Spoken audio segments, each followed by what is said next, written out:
Hey everybody from Beantown to your town. This is the Beantown Beatdown. Yep. I'm Matthew Burris. Gabe Shamus, also from Beantown. Yep. And we're starting off things a little differently because Yes. I'm part of a research study for people with autism spectrum. I have Asperger's. So till then, I cannot drink because I'll be on some medications. They're testing oxycodone and a placebo. I don't know which one is which, but until then, I won't be able to drink for a while. So until then, I'll be doing water, sparkling juice, sparkling water, and this energy drink right here. Energy drink. All right. I'm still got my beer.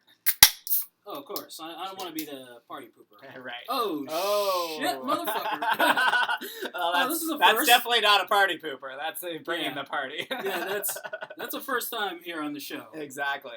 Don't worry, we'll clean up later. Mm-hmm. Yeah, we'll clean this show up later. All right. Cheers to that. Cheers to the show. Yep. Guess we're starting off with headlines as usual. Mm-hmm. Here are the headlines. First and foremost, Floyd Mayweather is 49-0, tied Rocky Marciano's record, defeated Andre Berto, and now he's officially retired, as he said he would. He's retiring, and had the privilege of watching this fight over at my friend's house, my friend Vanessa. Hey, yeah. Vanessa, what's up? And, it was good. Had some Domino's, had some wings. I couldn't do much yelling because of a noisy neighbor up there. But all in all, it was still a good night of fights. I mean, plus I got to spend the night over at her house, and it was all good. Awesome. Yes. So he's retiring. Yeah. How old is he? He is 38, soon to be 39. Wow. And is it just me, or do these fighters retire young? Well, yes, sometimes young, sometimes old. But, the thing about Mayweather is that, his body is starting to break down, with the shoulder injuries and and his hands. He's had some problems with his hands for a while. So I don't blame him for retiring at this point, even though he could break Marciano's record. But also, 5 years, 10 years from now, he won't be broke. He'll, he's got his boxing promotion, Mayweather Promotions. Right. He's got his independent label, Filthy Rich Records. He's training some fighters and managing some fighters. So, Mayweather is still going to be plenty rich. That's for sure. Yep. Yes, he will. And in our second headline, I cannot wait for this fight. Of course, by the time this airs, it'll probably be over. But Dynamite on Saturday night, this Saturday. That's right. Dynamite. Yep, Bellator, MMA, and Glory Kickboxing coming together. You're going to have a cage one side, and on the other side, you're going to have a ring for kickboxing. Really? That sounds interesting. That's almost like the 3-ring circus, but of fighting. Oh, yes. Of course, for Bellator, you have the 4-man light heavyweight tournament. Linton Vassell, King Mo, Emmanuel Newton, and a newcomer to Bellator who fought for a while in the UFC, Mr. Wonderful himself, Phil Davis. And 2 fights in one night. Winner of this tournament is going to be the number 1 contender for the light heavyweight title. Okay. That fight. Something to look for, I'm guessing. Oh, yes, it is. Also coming over from the UFC, Josh the Punk Thompson. He's coming over from UFC, former Strikeforce lightweight champion, making his debut in Bellator as well. And of course, the main event is Tito Ortiz versus Tito Ortiz and Liam McGregor for the light heavyweight title. And Tito looks really focused for this fight.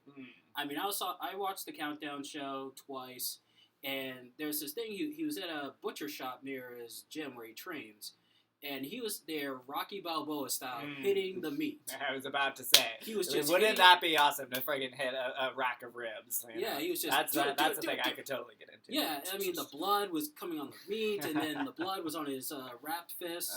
Yeah, you almost expected Paulie to come around and be like, hey, you do that to Liam McGregor, they're going to put you in jail for murder. like he said to Rocky, he said, you do that to a Paul Creed, they're going to arrest you for murder. Right. And also for kickboxing, we got Zach Mukasa versus Sal Calvatellini for the light heavyweight title for Glory Kickboxing. Gokhan Saki got his title stripped because of contract negotiations. And this is a rematch from Glory 18 when Zach won. So who knows, something different could go down in this one. Right. Also, Paul Daly, and he's making his Glory Kickboxing debut against some guy named, I forget the other guy's name, but he's a Bellator MMA fighter. They're both making their Glory Kickboxing debuts. Gabriel Varga putting his title on the line, his featherweight title on the line. And last but not least, Gilbert Melendez's wife is going to be making her Glory Kickboxing debut. Actually, she signed to Bellator, but she's doing a kickboxing match for this event. Oh, really? Wow. That's Yes. That must be fascinating. Oh, yes. MMA, kickboxing, man, they go together like chocolate and peanut butter. Right, totally. Exactly. Totally. So and then isn't it fascinating? They usually, I'm guessing you do usually say like, you know, keep your wife away from the match or whatever, but this time she's there in it. Oh yeah. Yeah. So watch it Saturday, September 19th at 9 o'clock on Spike. Of course, by this time, it'll probably, of course, by the time he airs this, it'll probably be over, you know. But still, check it out if you ever get the chance. Totally. And last but not least, the biggest headline, of course, is Nick Diaz has gotten a 5-year ban for testing positive for marijuana. This is like the third time he tested positive for weed. So he's given a 5-year ban. Anderson Silva, of course, as we all know, he got a 1-year ban because he tested positive one time for steroids. Right. See, the thing about that is like I don't understand. Why is that like, you know, I can understand when it's a performance enhancing drug. You know, there's a reason we, you know, don't respect like, you know, those athletes that find out who do performance enhancing. I think we've talked about this before, but why, like, you know, why when it's these recreational drugs, why did they even ban them for that? You know, I think I don't really know. I mean, personally, I think there are worse things these athletes or gladiators could be doing than just marijuana. Definitely, yeah. I mean, well, it is one thing if you're using marijuana for medicinal reasons, but I don't know. I mean, I guess as far as recreational, I guess it depends on the brain. You know, but you know, I think it's because they want to keep they want the UFC to be known as a clean sport and like. Right. You know, I guess there is a reputation at stake. Yeah, there is. It's funny how it's always about the reputation in a way. Like, you know, I both understand that and don't like that. You know what I mean? Yeah, the Nevada State Athletic Commission is very strict on weed and stuff. Even if it's medicinal marijuana, you can't smoke it if you're fighting in Vegas, you know, and stuff. Right. And right. You know, Nick Diaz. I mean, of course, he's gotten a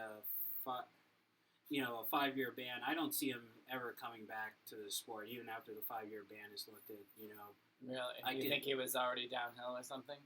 Well, no. I mean, like he has lost some fights, but you know, yeah.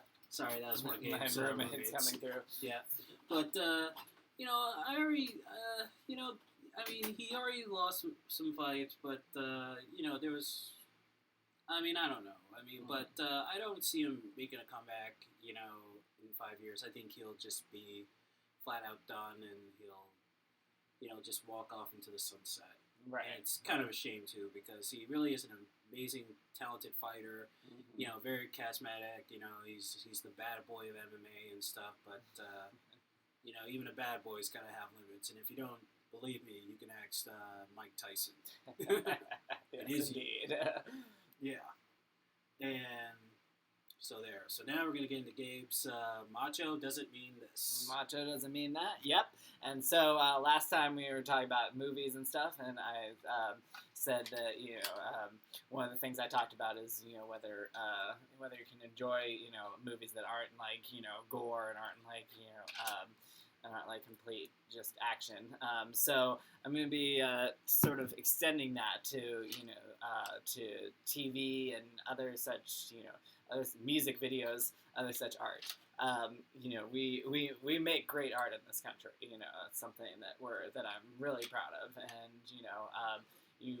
a lot of you might think of it as like complete fluff and whatever, but the thing is, it actually is a big part of who we are. There's a reason we always tie what we're talking about into celebrities and things like that, or like or like other social things that are going on, because it's really important. Where we are in the country says everything, and our art, like our movies, our TV, our music videos, is basically commentary on that.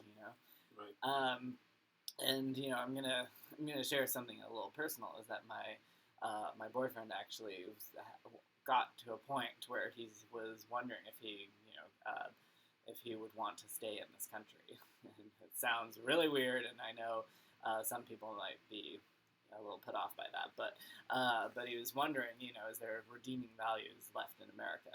And I'm not getting that's the most political I'm going to get about it, but basically, one of the things he decided is that we make some of the best art. We make these movies that the rest of the world follows. We make the TV that the rest of the world follows.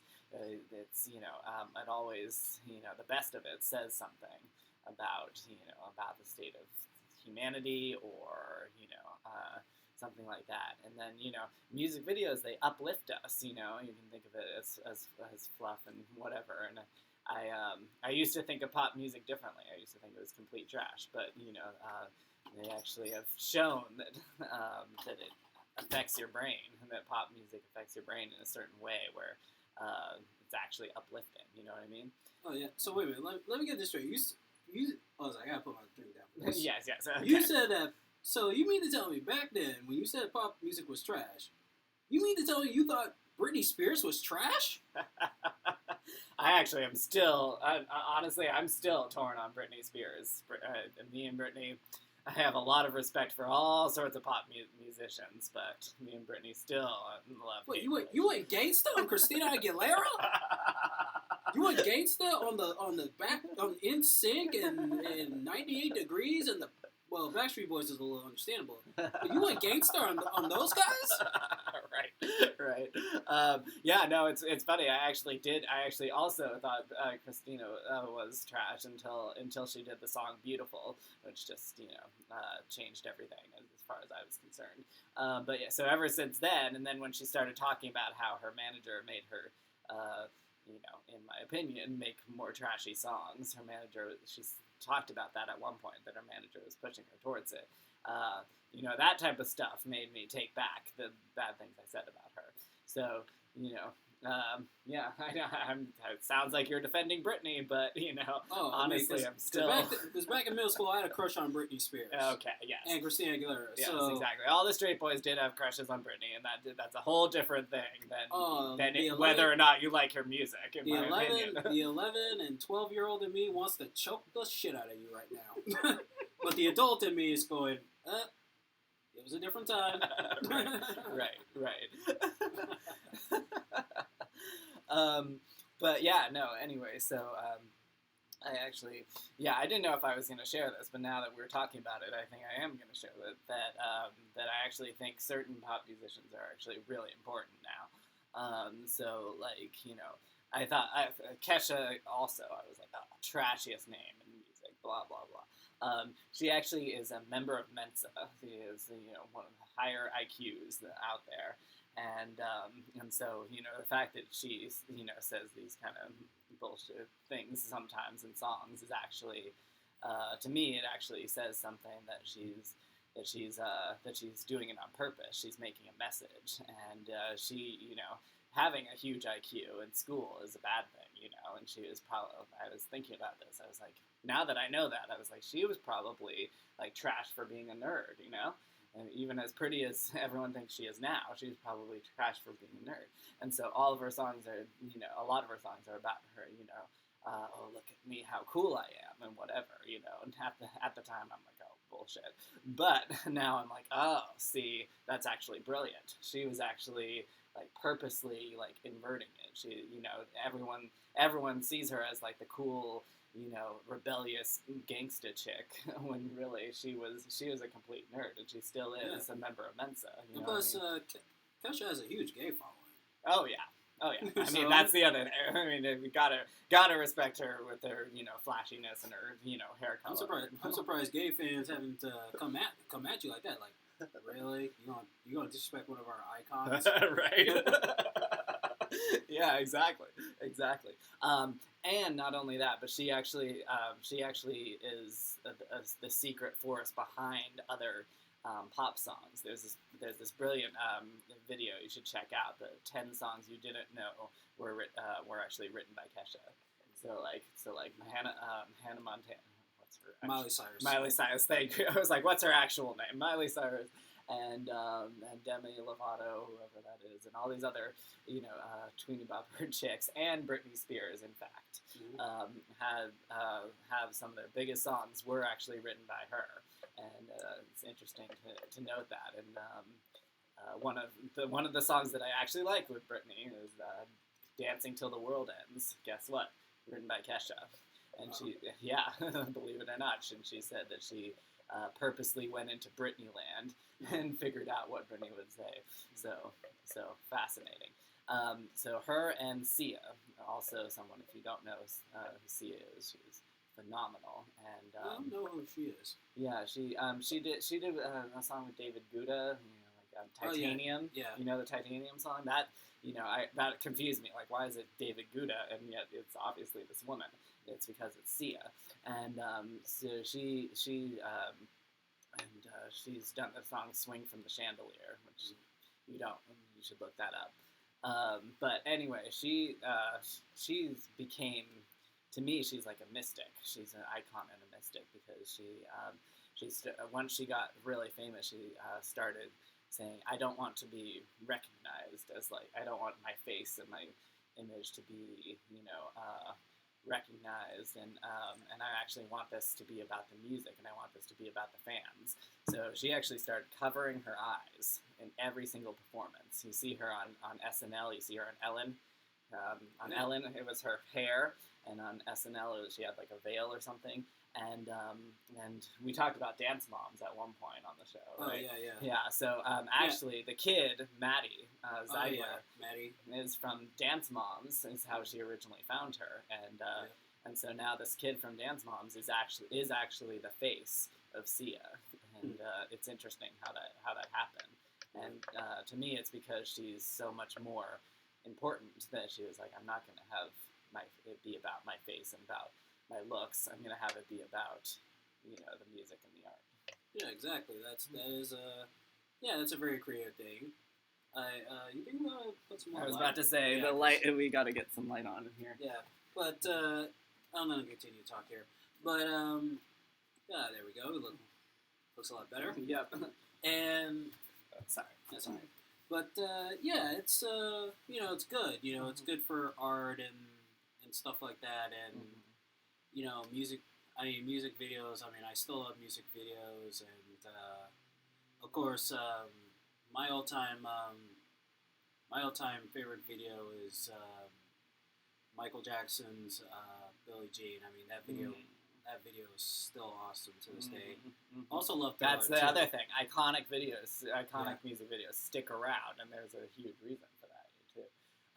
So anyway, getting on topic of why this is, this segment, Macho doesn't mean that, screw you if you think that this type of stuff is like above you. You know what I mean? Yeah. Like a lot of guys out there will think so, but I think it is changing nowadays, and and that's good. That's really good. And yes, these they used to be fluff, but like these pop stars are actually one of the people that are changing our society for the better.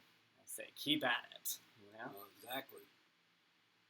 And of course, so far I've loved most of Katy Perry's videos too. Mm-hmm. Yeah, Katy Perry also fantastic, and some of them are just uplifting, like like Firework. It's fantastic, and some of them actually are really deeply meaningful. Like I think Wide Awake is actually a truly meaningful song, and if you see the music video, it's about her like overcoming huge obstacles, and it's like she looks like she's in a fairy tale, and trying to conquer her nemesis, and it's by the help of her younger child, but like the younger child version of her, that she's actually able to conquer these huge nemesis.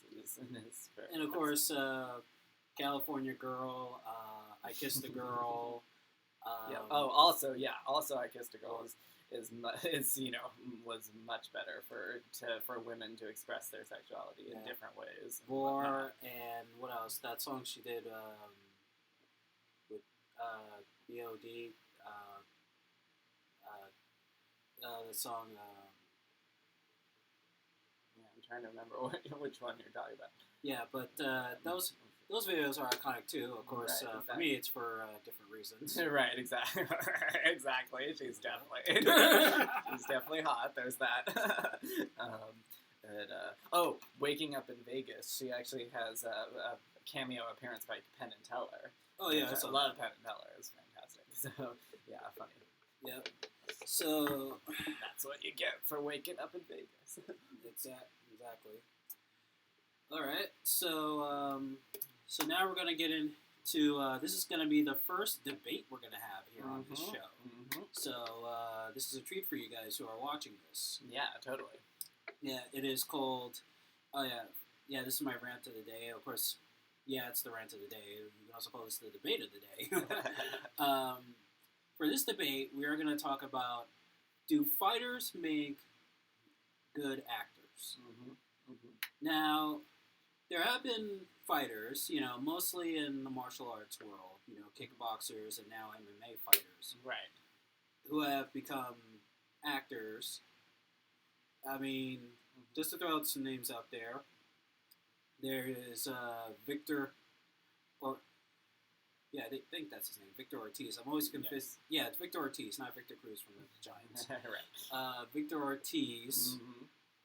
Of course, he's the one who got knocked out by Mayweather. Mm-hmm. There is Chuck Norris. Of course, Chuck Norris, and there's a whole fan following of Chuck Norris. That's Don the Dragon Wilson. There is Rampage Jackson. He starred in some movies, most notably The A-Team. There's B.A. Baracus in that one.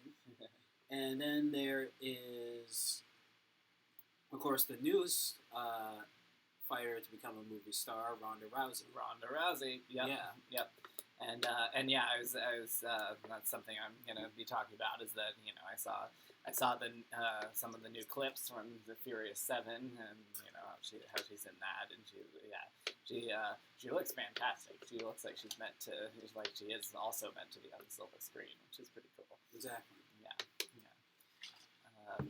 Anyway, so I guess if it's gonna be your, let's you talk a little bit about why you think they do. And now you're in my wheelhouse, and by the way, because I just talked about Hollywood and whatever. Yeah. So Hollywood movies, that's my wheelhouse. And the thing is, I'm going to be very harsh on these fighters that want to step into the different arena of Hollywood. So as you should. Yeah. And the thing is, yes, and we talked a little bit about this one time. This is a lost episode. Yes. The dialogue part, they have to get used to that. Right. They have to get used to the dialogue part, speaking, and of course, most of that delivering lines and stuff is not something they're used to. Unless, there is The Rock. There is people that came from WWE where it's more. Yeah. You would say trashy. You would say not real, but more performance based and whatnot. But yeah. But and also they need to find good roles. Right. They need to have the roles. And this is a thing that I actually been thinking about when we said we were going to debate this. Mm-hmm. For example, Ronda Rousey. Yes. Ronda right now, she is in the movie she's played in, she's an ass kicker. Mm-hmm. And that is what's going to get people to see her in the movies. Right. Because the thing And I know people say like, well, do they have to be pigeonholed? Why can't they, expand and try? It's like, here's the thing. Right. Yeah. I'm gonna talk about that, but all right, keep going. Here's the thing, and this also has a little bit to do with The Rock as well. You got, as an actor, you gotta know where your bread is buttered. Okay, for example, The Rock, he's made some comedy films. They weren't too good in the box office. He tried to do a family movie that wasn't too good. Right. People want to see him in his action films. Now he's on the show Ballers on HBO, but that's a role that I can see him playing because he used to be a football player. University of Miami, the U. And so, of course, I can see him playing an ex-football player because he knows a bit about the football world. He's good friends with Warren Sapp. But I cannot see him playing just a regular family man or trying to be a court jester or anything like that. Right. Even I think it was a good idea. Wasn't there one where it was kind of like Daddy Daycare or one of those things? Wasn't there one where kind of playing off that, like they were playing off the idea that he's suddenly trying to do something that's like family oriented, and yet he was a fighter on the street, and so how ridiculous that is. There was another movie like that, and I think there was one that they tried to put him in that role, and that I think makes sense. To try and do a comedy in that way. Yeah. Like how ridiculous it is that he's trying to be family man. Yeah. And, and that's also with Rhonda. Because, see, with Rhonda, and plus, people wouldn't buy Rhonda being someone who is, who's weak, who can't, she's not going to play a rape victim. She's not going to be the rape victim. She's not going to be, the crack-headed prostitute who's trying to get her kid back. She's not going to be like in her high heels and can't can't do anything, can't do physical stuff and that type of thing. No, she's gonna be the ass kicker. She's gonna be in these movies kicking ass, and that's where the bread is buttered with Rhonda. And in fact, in case you didn't know this, Rhonda will be in the reboot of Roadhouse. Oh. Yeah, she's going to be playing... Roadhouse. Yep, and she's going to be playing Patrick Swayze's character. No way. Yeah, she will. Wow, that's something. That's really cool. Yes. Yeah. Anyway, so that is a good point to be made. The bread is buttered type of thing. The problem with that is, in my opinion, not really. In my opinion, the better actors are ones that are able to adapt, able to go to different roles.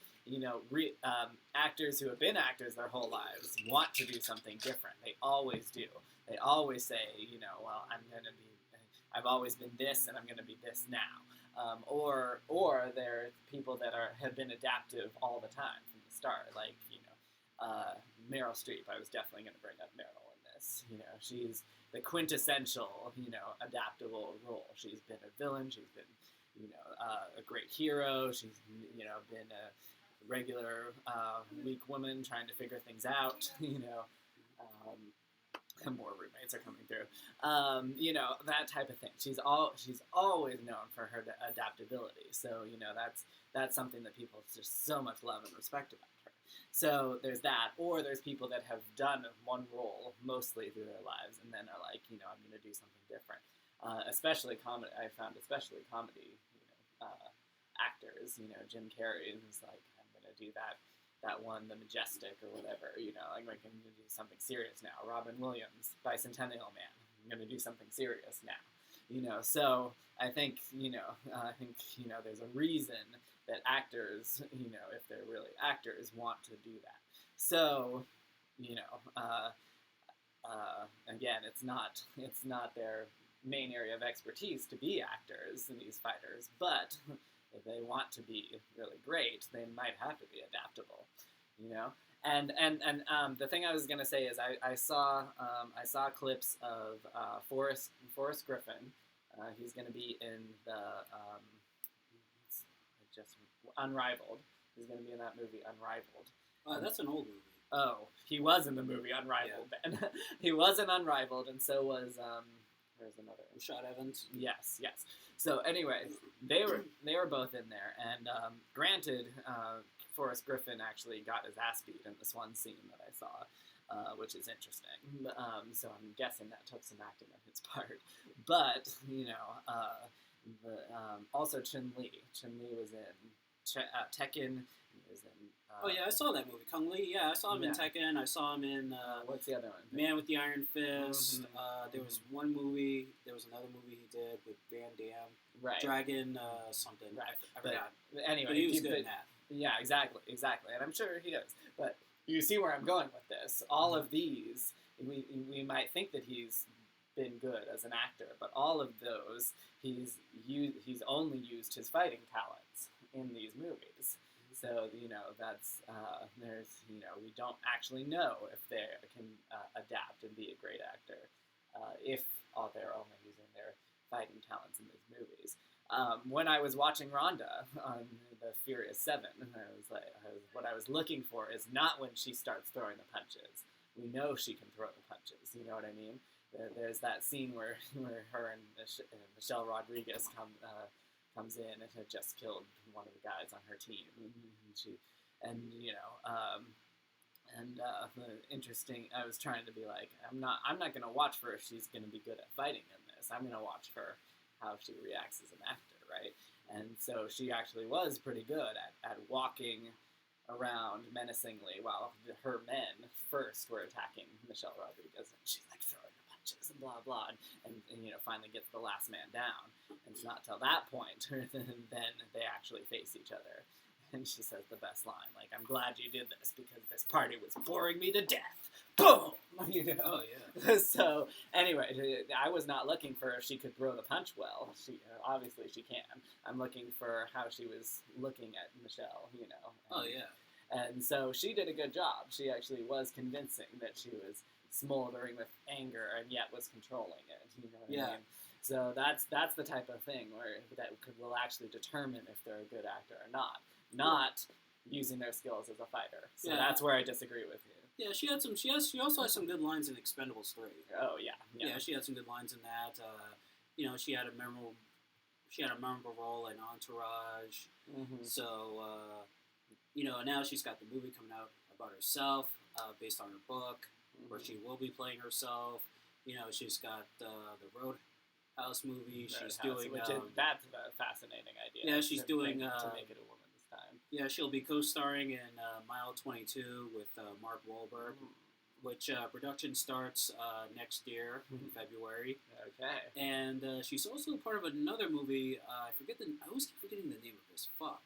But she plays the leader of an elite female commando team. So that will definitely be good. I mean, this could be another Expendables. But anyway, so your point is taken, but you get where I'm coming at, right? It's not just that what their bread is buttered at and what the audience wants to see. If they're actually going to be a good actor, it's the other stuff that they're not used to as fighters that they have to do. Well, exactly.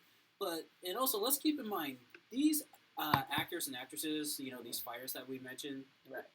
They work in the genre of action. Right. So these actors, there's not going to be an Oscar in their future. Mm-hmm. I mean, unless the Oscars finally recognize the action genre as a serious genre, and they decide to give out awards for that, which, because they won't, because they got their heads up their ass. And seriously, I mean, the only time... I'd like to not thank the Academy. Yeah, the only times I've ever seen action movies get any really real recognition was when Crouching Tiger, Hidden Dragon won. Oh, yeah. Of course, that was for Best Foreign Film, But it's interesting, but I do think that the cinematography was out of this world on that one. And I think they did deserve it. But. Yeah, but also keep this in mind. How many times before Jackie Chan came to America, how many times Jackie Chan did an international film, His Homeland of China, or Jet Li did it, and how many times did they get nominated for an Oscar? Right. 0. Right. Okay. And then there's Heath Ledger for his performance in The Dark Knight. Mm-hmm. And of course, I was happy, because it was like finally it proved that a superhero movie can win the Oscars. Right. In fact, I even said like if he didn't win the award that night, I was never gonna watch the Oscars again. Mm. I was gonna be done. I wasn't gonna watch it again. And of course, now I still watch it. Right. Well, that's interesting. But there's no Oscars in these Beatles features, especially The Rock. Like The Rock, one time leading up to his match with John Cena at WrestleMania, the first time that they fought at WrestleMania. Yeah. The Rock was talking about his acting skills, and he said that one thing I want to do is I want to win the Oscar. And I'm like, Rock, it's not gonna happen. Right. I mean, it's not because he used to be a wrestler, although that's partially the reason, because, people do not find wrestling, they don't buy it as a genuine acting performance. Right. Despite of what we know of it. Mm-hmm. But also because, as I said before, The Rock knows where the bread is buttered. He's not going to play fans are not going to see him play the ordinary man. They're not going to see him play the, what other role? Like the court jester or anything like that. Mm-hmm. They're going to see him kick ass. In fact, last year for the Oscars, the one where Lady Gaga was performing, by the way, great performance. Yeah, totally. I saw The Rock presenting with Zoe. And by the way, Lady Gaga is also in that list. I can't believe I didn't mention her during that whole thing of important pop stars. Oh, yeah. Continuing. Okay. But, The Rock was there. At first, I saw The Rock there. He was sitting in the audience for the Oscars. Right. And I remember I was like, what the f is The Rock doing there? I mean, it wasn't like a bad thing. I was just surprised. I was like, right. Whoa, what's he doing here? Right, exactly. And then he, of course, turns out he was presenting with Zoe Saldana. Mm-hmm. And that's as close to the Oscars as The Rock will get. Right. Okay, The Rock will not be an Oscar winner. He knows where the bread is buttered, and these martial art actors, even in the past, Don the Dragon Wilson, with the Blood Fist films, that his movies weren't gonna. Some of these movies, they haven't, they barely got into the top 10 or the top 5 in box office. Right. But they have a cult following, like Chuck Norris, as we mentioned before. Oh yeah. Chuck Norris's movies are, I think some of his movies may have been in like the top 10, top 5 in box office, but they weren't like big number hits. Mm-hmm. I mean, there's a cult following with his movies, like The Octagon, the Missing in Action films, and Lone Wolf McQuade and The Hitman and that stuff. Right. There's a cult following with that, but Chuck wasn't going to get any awards. So it's like anytime you go. So I know where you're going with this. Yeah. That they're not getting awards, and so therefore it's not completely about that, and it's not about the acting as much. But I mean, then why are they doing it? Why do they go into movies? That's the thing, and they obviously are looking for something, and and that cult following is important. I mean, like that. Just because they don't win Oscars and don't do above top 5 in box office, and it's still the cult following is important. The cult following is why they do it. So they should still care about the acting. They should still care about the movies. If they're going to be doing movies, which they are. You know what I mean? So that's I get where you're coming from, but at the same time, not quite. You know what I mean? Well, yeah. I mean, but that's just me. It's like I'm just one of these people. That's like, hey, look, if where the bread is buttered. I know. I think I've said it like 100 times a few times now. You know where the bread is buttered, right? and but they know where the bread is buttered. Personally, I mean, and plus, how many times have we seen great martial art actors like Jackie Chan or Van Damme or arguably Seagal? They made great movies, never won any Oscars, but they still have good movies. People know these films. They know their lines. Yeah. I mean, granted, I would like to see the Oscars, the Academy, recognize action films, not just for the special effects or for foreign films or for a certain way a person did a role. You know, just have the genre there. Right. You know, because they're always bitching and moaning about like getting a young audience and stuff like that. They tried one time with James Franco and Anne Hathaway. That didn't go too well. And I remember talking to an old friend of mine, and I said to my friend, "Listen, it's not a matter of if they want younger fans. They of course want to attract younger fans. Right. It's just a matter of how far are they willing to go. I mean, it's like, yeah, once in a while during the awards, you can show like a montage of great old classic films and stuff. But if you really want these young people to start watching it, you gotta bring in the action films. You gotta bring in the comedies with the bad language and the dirty sex jokes and stuff like that. Right. You gotta do that. It's not a matter if they want younger fans. They definitely want younger people to start watching these films. Right. But it's a matter of how far are they willing to go. And right now, it's like their thing is like, oh, we want younger fans, but we're not going to do these action movies. We're not going to bring these action movies. Oh, fuck that. Right. But I mean, it's like I was saying, it's still, there's sometimes that's more important. That that so many more people, like as many people have watched, these Oscar-winning films have watched, say Rocky, say Steven Seagal, say Van Damme. I'm sure they could actually show that with the stats and whatever.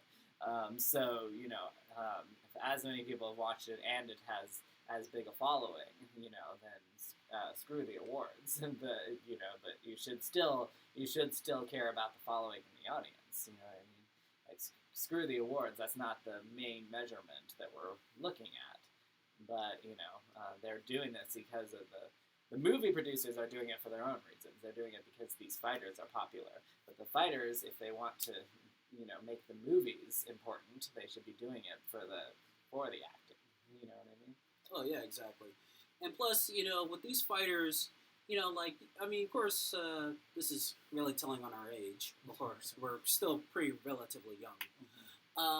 Because back in the 80s, this was at a time when kickboxers and it was like every movie was about kickboxing, and they had real life kickboxers come in like Don Wilson and Peter Sugarfoot Cunningham and Maurice Smith and Oliver Grenier. Right. That's the other thing. Some people become trainers. You can still have a role in these movies, but if you're not going to be as good in the dialogue and whatnot, in my opinion, maybe you should just be a trainer as opposed to a star. Anyway. Yep, and also, I guess we could announce our new video channel right now. Should we? Okay. Yeah, let's go ahead. We are creating a new video channel called Bloody Knuckles Incorporated, and that will be launching soon. We did want to launch it for September 21st, but we kept running into trouble, so we'll probably push it back to October. Yeah, we'll push it early October, and we're going to be doing this show. We're still going to do the show on Gabe's channel, Circumscribe 7, until then. But when we do, you can switch over to Bloody Knuckles Incorporated. You'll see this show, and some other shows will be premiering pretty soon as well. Right. So stay tuned. Stay tuned for it, man, because it's going to be big. Exactly. It's going to be definitely big. And that will do it for the show. Go to youtube.com/circumscribe7 and comment, subscribe, tell us what you think, and And I'm gonna say I think this went pretty well. I'm gonna say I think more debates to come as well. Oh yeah, we're definitely gonna find more stuff to debate about. Exactly. I don't know if we'll be as good as Stephen A. Smith and Skip Bayless on First Take. I'll try to do my best, Stephen A. Smith impression. Stay off the weed. Right. We'll try to do our best impression of those guys, but the Loudmouths on Sports Center, whatever. Yes, but stay tuned. It's going to be wonderful, guys. Yes, totally. So, with that, from Beantown to your town, this is the Beantown Beatdown. I'm Matthew Burris. Gabe Thomas. Vios con Dios.